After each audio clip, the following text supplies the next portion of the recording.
అనకాపల్లి జిల్లా పెందుర్తి యలమంచి నియోజకవర్గాల పరిధిలో రాబోయే ఎన్నికల్లో రాజకీయ పార్టీలు ఖర్చు చేసేందుకు రవాణా చేసే హవాలా మనీ, గిఫ్ట్ పరికరాలకు సంబంధించి గట్టి నిఘాను జాతీయ రహదారిపై ఏర్పాటు చేయడంతో పాటు 10వ తరగతి పరీక్షల్లో మాల్ ప్రాక్టీస్ పాల్పడకుండా ఉండేందుకు అవసరమైన పోలీస్ బందోబస్తుని ఎంత పటిష్టవంతంగా అమలు చేస్తున్నామని పరవాడ డీఎస్పీ ఎస్పీ సత్యనారాయణ తెలిపారు. మంగళవారం సభవరం పోలీస్ స్టేషన్లో ఆయన మీడియాతో మాట్లాడుతూ పెందుర్తి, యలమంచిలి అసెంబ్లీ నియోజకవర్గాల పరిధిలో జాతీయ రహదారులు, ఇతర సరిహద్దు ప్రాంతాల్లో మొత్తం 27 చెక్ పోస్టులను ఏర్పాటు చేసి గట్టి నిఘాను పర్యవేక్షిస్తున్నామన్నారు. ఎవరైనా ఎన్నికల్లో పోటీ చేసే అభ్యర్థులు ఊరేగింపులు నిర్వహించాలన్నా, సభలు సమావేశాలు నిర్వహించాలన్నా, ప్రచారంలో లౌడ్ స్పీకర్లు ఉపయోగించాలన్నా ముందుగా పోలీస్ పర్మిషన్ అప్లై చేసుకోవాలని తెలిపారు. పోటీ చేసే అభ్యర్థులు ఎన్నికల ఖర్చులకు సంబంధించి ఎన్నికల రిటర్నింగ్ అధికారిని, జిల్లా ఎన్నికల అధికారిని సంప్రదించాలని ఆపరేషన్ ఒక ప్రశ్నకు జవాబుగా చెప్పారు. అలాగే ప్రస్తుతం జరుగుతున్న 10వ తరగతి పబ్లిక్ పరీక్షలకు విద్యార్థులు ఎలాంటి మాల్ ప్రాక్టీస్ తడబడకుండా ఉండేందుకు అవసరమైన పోలీస్ బందోబస్తు ఏర్పాటు చేసి పరీక్షలు ప్రశాంతంగా, శాంతియుతంగా జరిగేందుకు చర్యలు తీసుకుంటున్నామని డీఎస్పీ వివరించారు. ఎన్నికల్లో ఓటర్లను ప్రలోభ పెట్టేందుకే ఎవరైనా డబ్బులు పంపిణీ చేసినా, గిఫ్ట్లు పంపిణీ చేసినా అలాంటి వారిపై కఠిన చర్యలు తీసుకుంటామని డీఎస్పీ హెచ్చరించారు. మధ్యలో చెక్ చేస్తున్నాము. ఇదే కాకుండా మీ అందరికీ తెలుసు, మనకి ఎలక్షన్ కోడ్ కూడా అమల్లోకి వచ్చింది.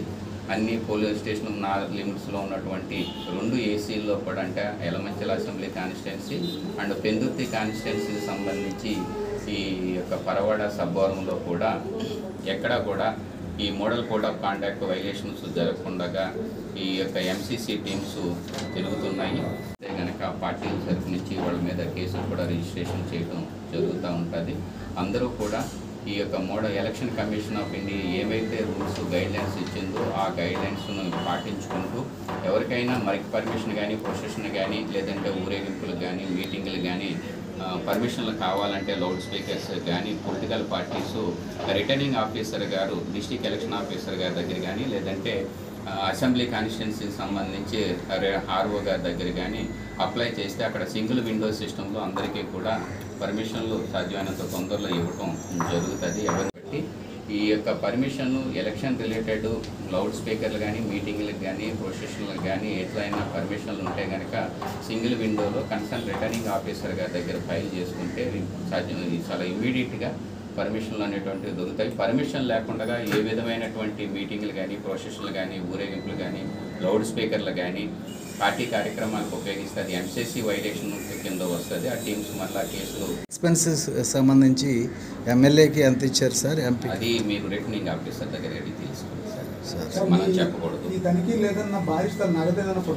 ఇప్పుడు ఈ చింతవల్లిపై వైపు నుంచి టువర్డ్స్ చోడవరం, సబ్బవరం మీదుగా అనక టువర్డ్స్ అద్దుని వైపుకి వెళుతుంది.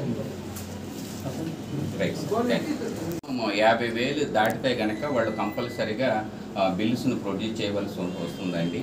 10 lakhs దాటితే కనుక ఇన్కమ్ ట్యాక్స్ డిపార్ట్మెంట్కి హ్యాండ్ ఓవర్ చేయడం జరుగుతూ ఉంటుంది. ఇది ఎంసీసీ టీమ్స్ వీటిని తరువుగా పెరుగు చేసి ఎగ్జిక్యూటివ్ మేజిస్ట్రేట్ గారి దగ్గర పెట్టి దానికి ఏదైనా వాళ్ళు హాస్పిటల్కి వెళ్ళినా, లేదంటే ఇతరత్ర బ్యాంక్ నుంచి డ్రా చేసినా వాళ్ళు సరైనటువంటి డాక్యుమెంటేషన్ కూడా క్యారీ చేసి చెక్ పోస్ట్ దగ్గర చూపించవలసినటువంటి అవసరం ఉంటుంది.